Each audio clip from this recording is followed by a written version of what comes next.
Welcome to LSB Feaster's Radio Aircheck and Classic TV channel. Now, I have gone to ball games. There are a lot of myths like this. I've gone to ball games since I was a very small child. My dad took me to ball games before I could even go to school.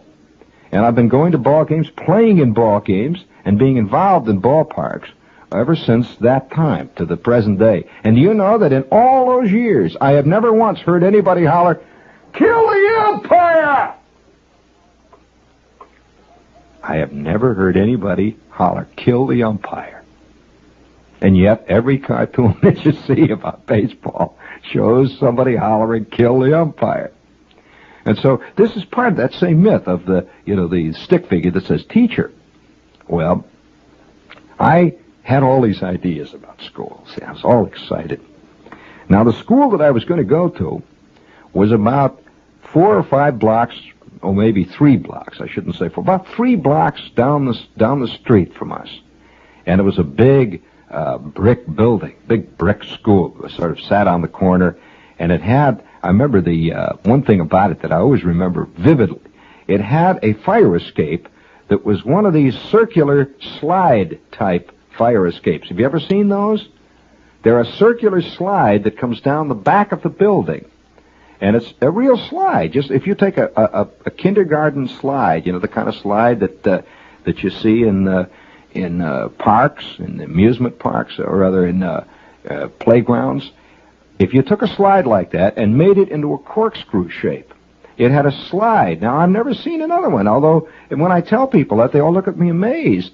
But that our school had this slide that came right down. It was about a 4-story school building. It was a big building. This is not country school, friends. It's a big city building, and it had a slide that came right down. It was 4 stories high, and it had, of course, the slide was enclosed, so you couldn't fly out or anything like that. It was enclosed. If you can imagine, it enclosed, and it was open on the top, but you just get in this thing and you slide down it, and it was a slide.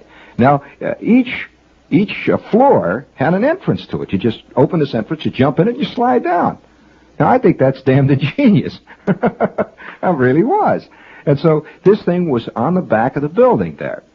And, of course, in back of it, they had a playground, and they had the usual stuff you see around a school with a fence around it and all that. And it was the William McKinley School. The William McKinley School. And so, or is it Warren McKinley? William McKinley. William McKinley. And I would see the school. We would go past it all the time when we would go shopping and stuff like that. See the school. And this is the school I'm going to go to. The William McKinley School. And I see a lot of kids running around out there.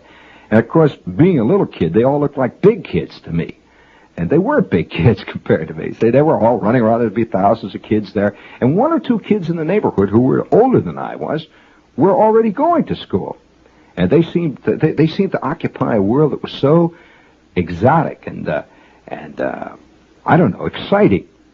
And all I would do at home, I was a kid at home, not going to school, would be sort of fool around, and how a little kid before he goes to school he fools around, and that's about all you do. You play and you just fool around. And so the big day finally arrived. It was 1 week after Labor Day, and all that weekend, my mother says, I'm going to go to school Monday.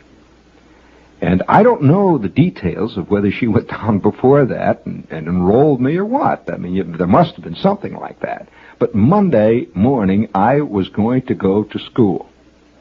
And all that Saturday, we went out and went shopping, and my mother bought all kinds of, I had these, you buy stuff that you wear to school clothes, what they call school clothes. And boy, I was all excited. My kid brother was bugged. Oh, was he bugged? Because I was going to school. He wasn't. And I remember going into stores, and we're walking around, and my kid brother yelling every 5 minutes. He wanted one too. Whatever I got, he wanted. My mother kept saying, well, look, he's going to school. You're not going to school. Even then, he was becoming the world's greatest whiner. He was working on it. Well, it is now Sunday. I got all these new school clothes, all excited. And there was a kid next door named Bobby Twyman, who lived next door to us at the time. He was also going to school. And we were going to go to school together. the following day, which was Monday morning, and our mothers were going to take us to school. Well, boy, I'll tell you, all that night, I remember my Aunt Min was over that day, that Sunday, she was over for dinner, and they're all saying, oh, the school, He said, our little schoolboy, all that jazz, and, auntie type talk.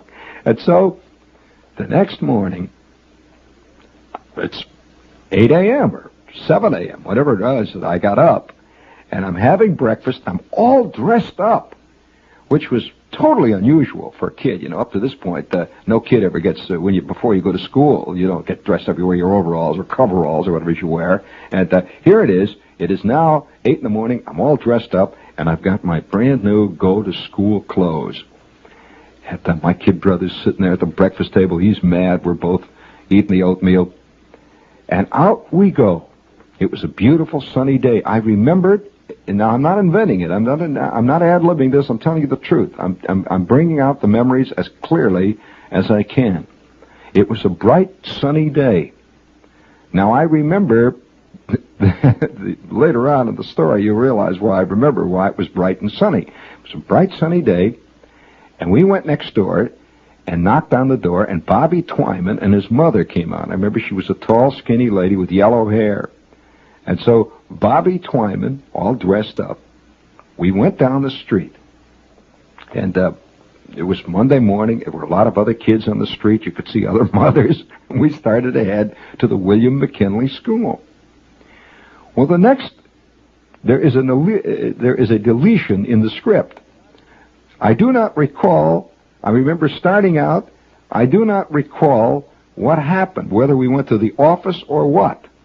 I remember the next moment, the next memory I recall is a lady, not my mother, but a lady, now is taking me and taking Bobby, and we are walking along a hallway. You got that memory? And she has our hand, and my mother has disappeared. Now, there was a moment of trepidation. I remember this. And I see, we're in the school, and there's all kinds of kids, all of them. And this lady has both of us by our hands. Now, I think, at that point, I am figuring she's going to take us to where the school is. We're going to go now to that place that I've always thought of as school. That room with the desks, and there would be this blackboard, and there would be pencils, and we would read, and we would do all these groovy things. Well, she has us by the hand. She takes us to a door. That's quite right. She did take it. And I remember the door even.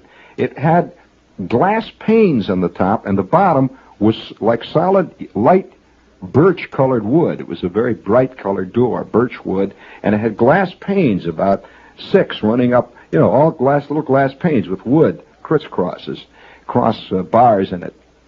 And she opened the door, and another lady, who is forever enshrined in my eternal memories, this big, fat lady wearing a purple dress, and her hair was all fuzzy on the top of her head, and she had glasses. She took Bobby Twyman and lifted him up and held Bobby Twyman like under her arm. And she took my hand, and she took us right into that room. And that was the beginning of the whole life. That was actually the beginning of life itself.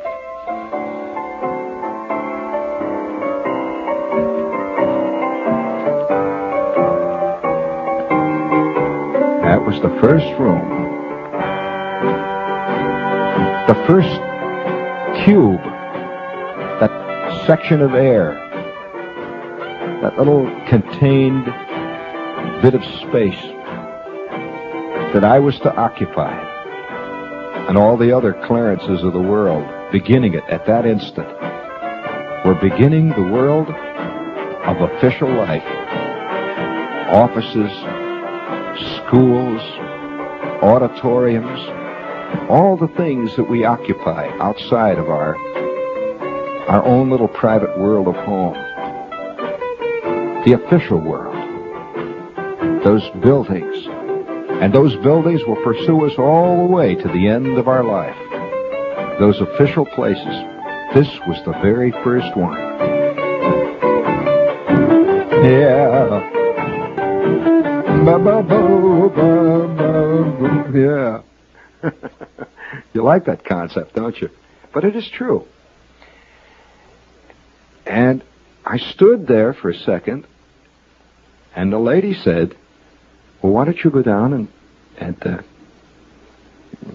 get in with the rest of the kids. Now here, this is Jeannie. She called me that, and from that day on, I was plagued with that. This is Jeannie, and here's Bobby. It was our first day in kindergarten. And I will always remember, and in fact vividly remember, the intense shock and great wave of disappointment. There were no desks. There wasn't a desk in the entire room. They never show pictures of kindergarten in magazines. It's always the grade school they show. And I didn't know that. To me, school is school. It was kindergarten. And there were sandboxes. Sandboxes. There were little girls sitting around cutting stuff out. There were thousands of kids all sitting around playing in sandboxes. And Miss Bundy, and that was her name, Miss Bundy took me over to a sandbox and said, here, I want you to meet another little boy. His name is Schwartz. I had never known, these were all, little did I realize that this was lifelong things starting. And there's this kid sitting in a sandbox, looking mad too.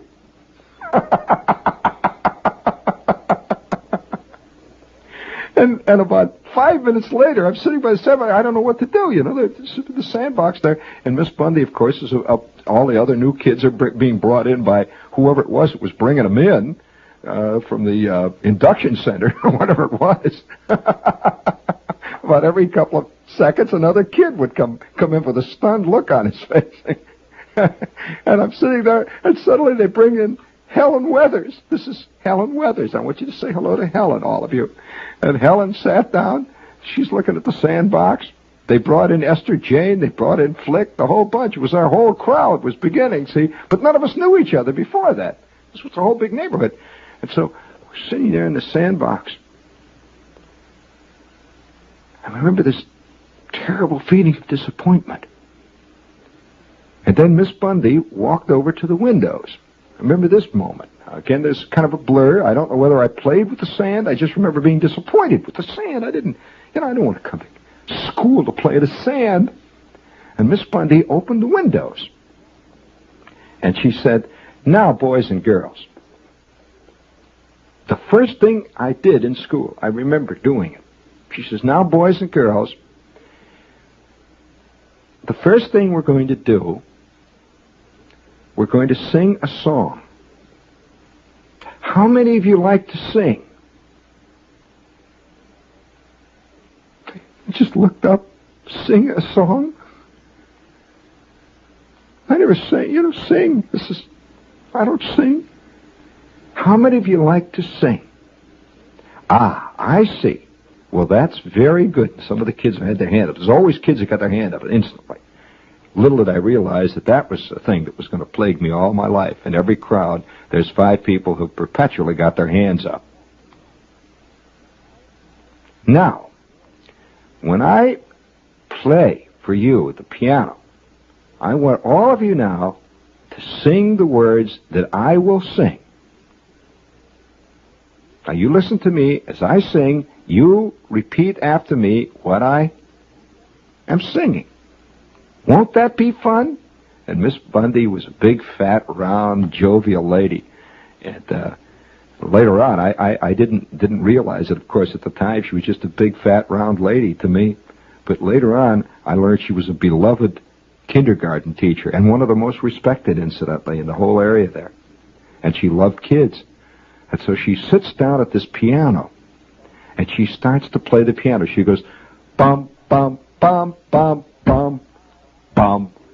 Oh, I am here in school. Bum, bum, bum. Now sing it, boys and girls. Oh, I am here in school. Bump, bump. And I'm singing, and I noticed instantly all the girls are singing, the boys are sitting. She says, now come on, now all of you, come on, all the boys too. All you boys too. Now let's go. Now here we go now. Bump, bump, bump, bump, bump, bump. And she's banging away at the piano. Well, she played this song. And I was in total misery. Complete misery. First of all, I was embarrassed. I don't know why I was embarrassed, because I didn't like to sing in front of all the other kids because I couldn't sing good. And I sat there, and I saw this kid Schwartz. He's sitting there too. He's looking mad. There's another guy named Flick. And they're playing a piano. Then, after the piano playing was over, Miss Bundy said, now, boys and girls, the next thing we are going to do, and I would like to ask all of you, each one of you in turn, I want all of you to say your name. Say your name when I point to you. Just say your name so that all the other children will know your name. Won't that be fun? Now, all right, now. See, she always said, won't that be fun? That was always bad news. So, won't that be fun? And so she points to this little girl. She says, Esther Jane. Oh, boys and girls, now did you hear what she said? She said her name was Esther Jane. Isn't that a nice name? Esther Jane. That's a very pretty name. Are you named after your mother or your father? That's a very nice name. Now, so she worked all the way down the line. And finally she came to me. And this was the first of a long series of traumas that began. She said, what is your name? Gene. She says, oh, isn't that nice? Now, you see, his name is Eugene. Isn't that a nice name?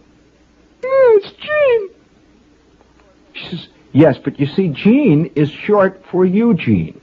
And, well, you can all call him Gene if he wants to be called Gene, but see, that's a very pretty name. I once knew a man named Eugene. In fact, I would like to read to you a poem someday by a man named Eugene Field, who wrote a very pretty poem about a little toy soldier.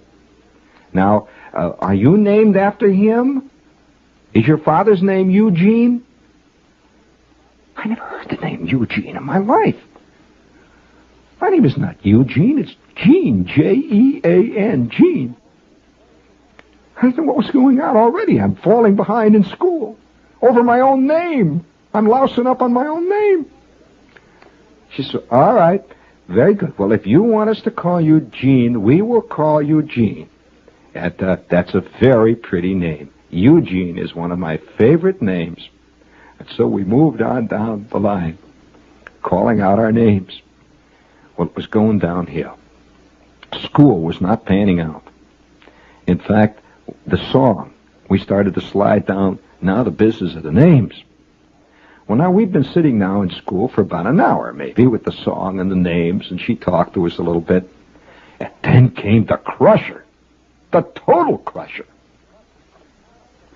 Miss Bundy said, and now, boys and girls, it's time. What do you think it's time for? Well, I figured we're going to get to it now. I put my hand up. She says, yes, Eugene? I figure she's calling on somebody behind me, I turned around. She says, yes, Eugene, what do you think it is time for now?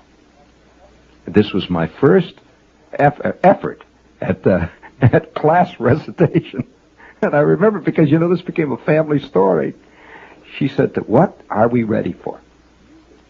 And I said, reading. We're going to read. She said, no, that's not right. We're not going to read, but would you like to read? I said, yes. She says, well, we're a little young for that here yet. But no, we're not going to read. And I could see the other kids looking at me. Say, already I'm embarrassed. I booted my first question. Oh, it's terrible to boot your first one. That was only the beginning of a whole lifetime of it, So I kicked the first one right out the window. And we're all sitting there dumbly looking up at her in the sandbox. I remember I was knee-deep in sand, and she says, "All right, boys and girls, I'll tell you what it's time for. What is it that all of you have at this time of day at home? Right at the middle of the morning. What do you have? What do you do?" "That's right. You take a nap."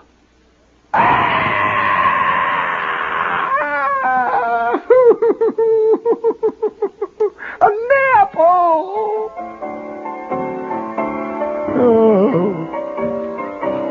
Oh, man, if there's anything.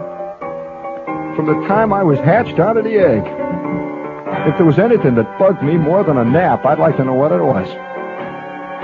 A nap! And here I figured that I was getting out of all that. Now I was in school. I was with the other people. And we're going to take a nap. And so Miss Bundy rolled out blankets all over the floor. And I watched her as she rolled them. And all of us lay down on the floor in kindergarten with the shades drawn. I just lay there. A nap. This was school. This was school. And I couldn't sleep. I never took a nap in the morning, by the way. All of a sudden I'm taking naps in the morning. I'm a little kid again.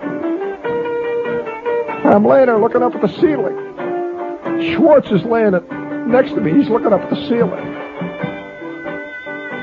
And I heard him say, "Rats."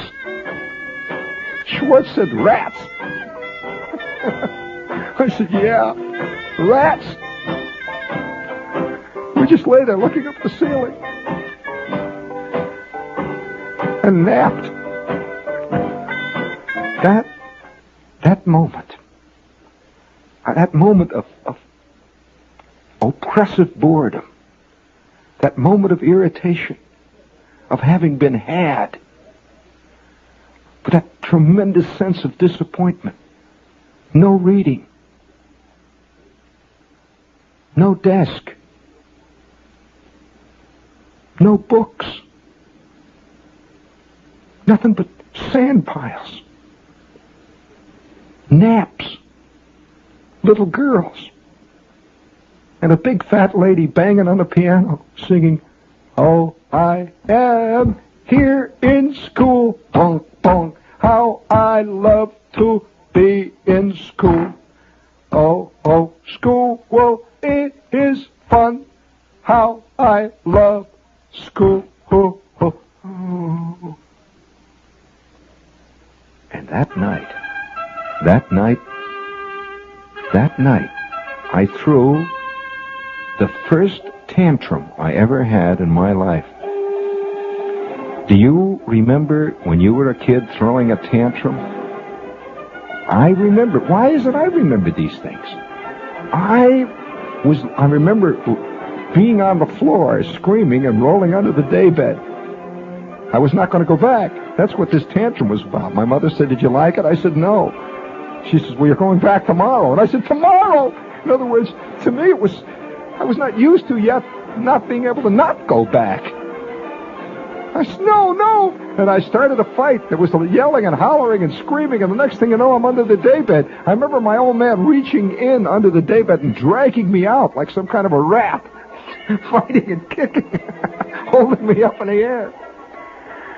And that was the first day of school. I never did dig kindergarten. I hated every day of it. Every day of that lousy sandbox.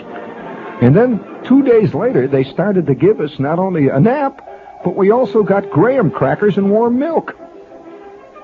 It was even... Next thing I figured, they were going to bring the nipples in, with the bottles. Now, I don't know whether girls felt this way, but the one thing boys didn't want to be was kids, was babies. And that first day of school has remained always in my mind.